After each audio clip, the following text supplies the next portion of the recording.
We're out today at another field that we normally farm on. This is about a half acre that good friend Tony Potenza lets us farm on in Trumansburg, New York.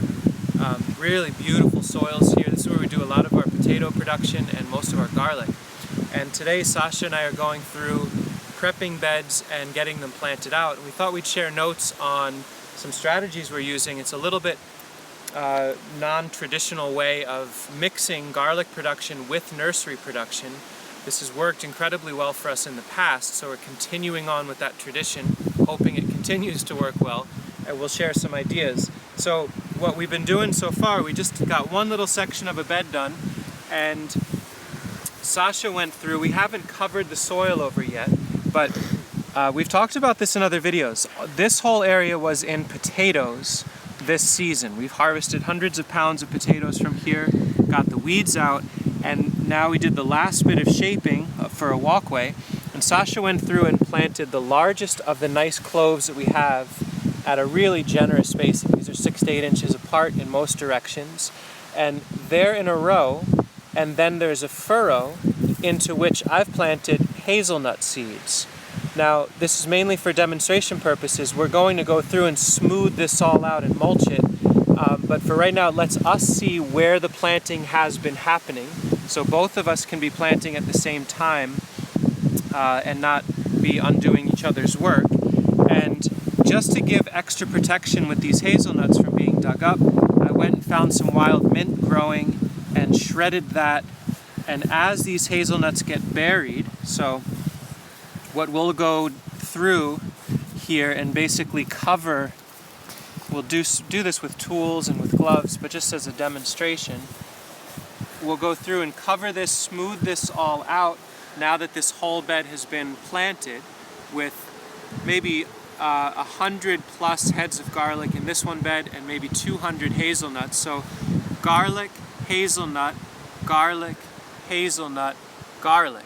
So we end the beds on the outside with garlic. So anybody that's rooting around looking for seeds is going to hit garlic first. Last year when we tried this in this field with Carpathian walnuts and northern hardy pecans planted in the center of a bed with garlic on the outside, we got near 100% success. So we're hoping for similar. But what we'll go ahead and do is smooth this out and then get some wood chips on top, and then continue on down the line. We'll go through. Oh, one other side note, you may be wondering, what are all these weeds here?